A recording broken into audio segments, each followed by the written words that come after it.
Pemirsa, Pengadilan Negeri Jakarta Utara melaporkan pengacara Rasman Nasution bersama timnya ke Barreskrim Polri terkait kericuhan dan perseteruan di ruang persidangan. Sementara Rasman mengaku tidak khawatir dan mengancam akan melaporkan balik sejumlah hakim.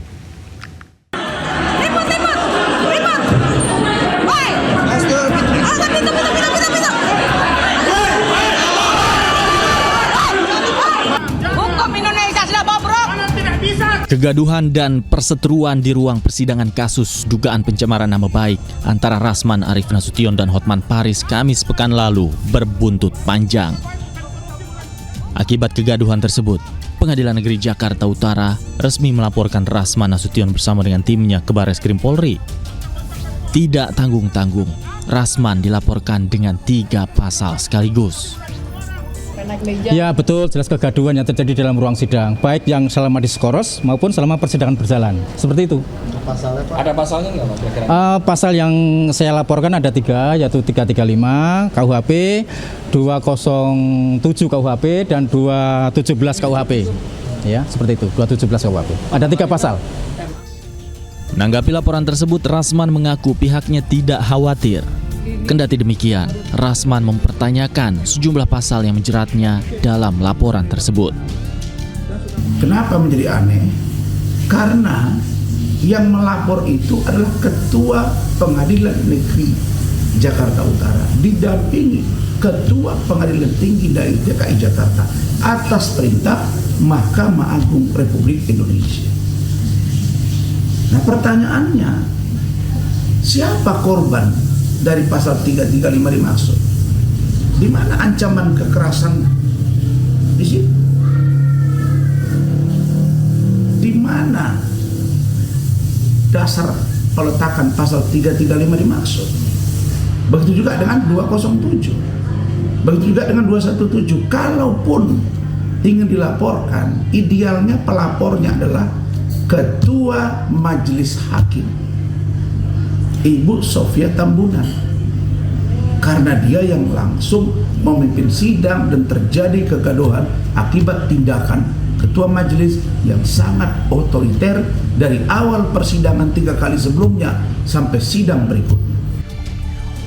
Rasman juga mengatakan sedang mempelajari kemungkinan akan melaporkan balik sejumlah hakim yang menyidangkan perkaranya di Pengadilan Jakarta Utara.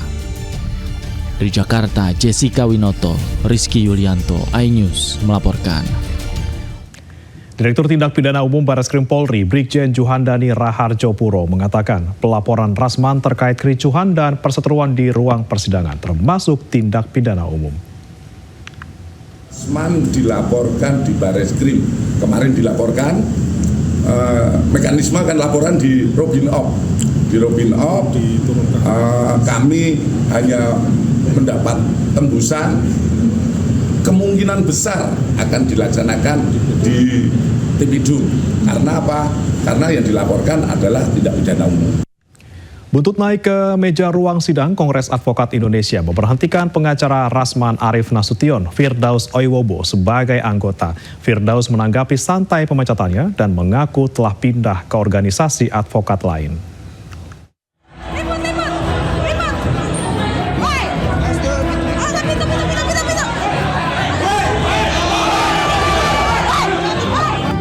Pengacara Rasman Arif Nasution, Firdaus Oiwobo, dipecat dari keanggotaan Kongres Advokat Indonesia atau KAI buntut kegaduhan di sidang kasus dugaan pencemaran nama baik antara Rasman Arif Nasution dan Hotman Paris.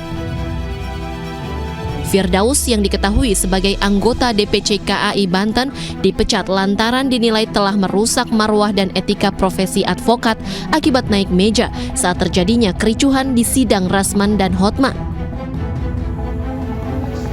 Keputusan tersebut diambil setelah DPP KAI melakukan rapat besar dengan seluruh DPC KAI di 35 provinsi. kita sudah akan kirimkan ke Mahkamah Agung untuk melakukan pemecatan secara resmi kepada dia bahwa sumpahnya harus dicabut dan dia tidak boleh lagi beracara. Dan saya harapkan kalau dia kemudian pindah ke organisasi lain, advokat, itu haknya yang bersangkutan. Tetapi agar Mahkamah Agung melihat bahwa apa yang dilakukan yang bersangkutan itu terikat dengan dia. Ya, jadi kita berharap itu tidak dilanjutkan lagi atau dikabulkan lagi sumpah yang selanjutnya. Sementara itu, Firdaus Owiwobo menanggapi santai pemecatan dirinya dari keanggotaan Kongres Advokat Indonesia. Menurutnya, organisasi tidak bisa sembarangan mencabut berita acara sumpah advokat. Dirinya pun mengaku kini sudah menjadi bagian dari organisasi advokat lain.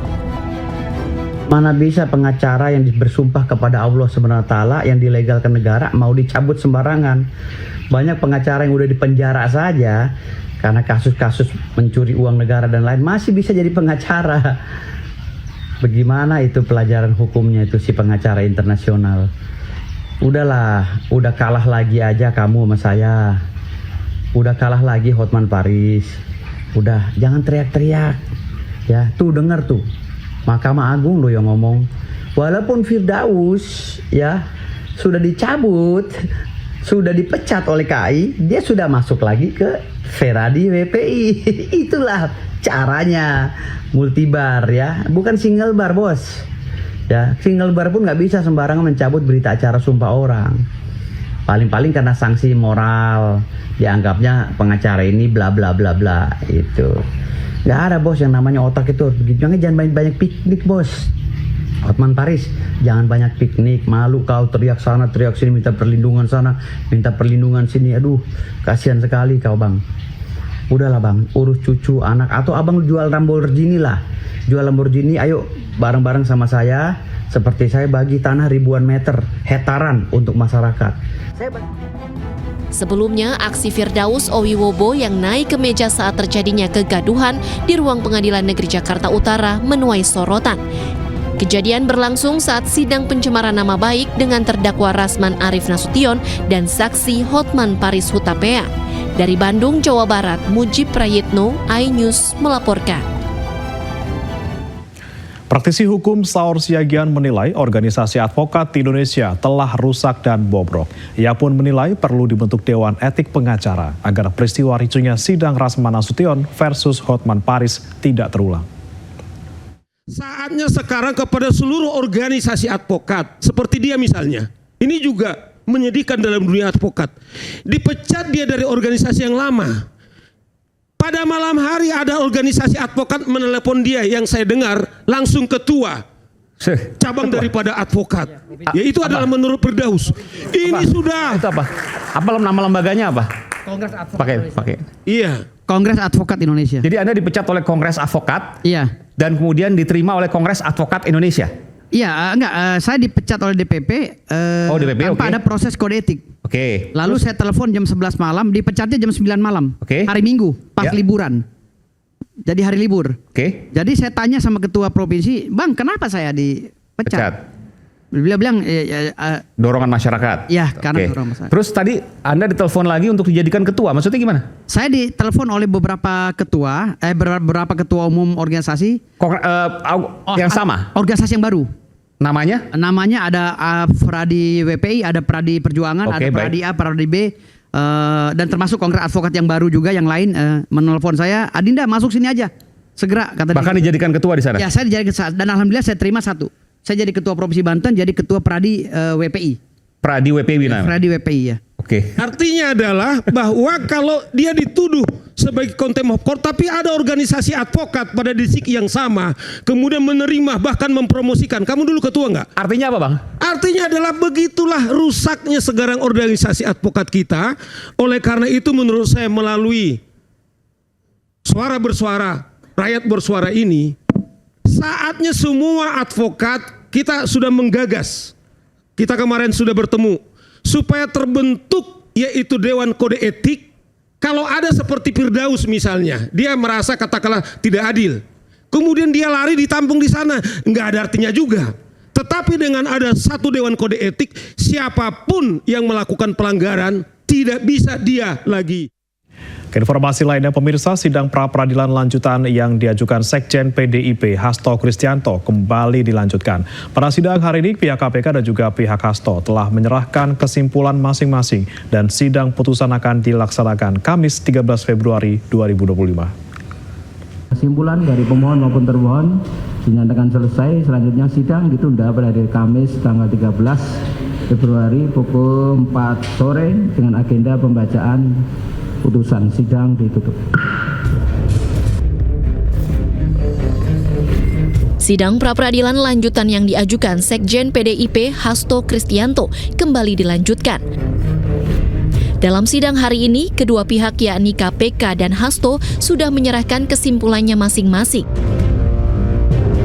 Sementara sidang akan dilanjutkan pada Kamis 13 Februari 2025 dengan agenda putusan hakim. Kuasa hukum Hasto, Roni Talapesi, menyebutkan bahwa Hasto dan tim kuasa hukum yakin pra-peradilan ini akan dikabulkan karena fakta dan bukti yang ada tidak mencukupi. Kita di negara hukum di Indonesia tentunya kita taat terhadap hukum, dan dalam hal ini semua proses persidangan sudah berjalan dan lancar dan besok akan ada putusan. Tentunya kami dengan dalil yang kami sudah sampaikan melalui agenda permohonan, kemudian pembuktian lewat saksi fakta dan ahli yang kami sampaikan, kami meyakini bahwa pra-peradilan ini akan dikabulkan tanpa mendahului dari Yang Mulia Hakim yang memimpin persidangan ini. Karena kami melihat fakta-fakta, melihat bukti-bukti yang ada bahwa proses pertersangkaan dari Mas Hasto ini secara formil maupun kemarin kita sudah masuk ke agenda material ini tidak mencukupi bukti atau masih perlu kita cermati, dan inilah yang kita koreksi. Sebelumnya, pra-peradilan diajukan oleh Hasto Kristianto usai ditetapkan sebagai tersangka kasus suap bersama Harun Masiku dan merintangi penyidikan kasus Harun Masiku. Hasto meminta status tersangkanya dinyatakan tidak sah. Tim Liputan iNews melaporkan.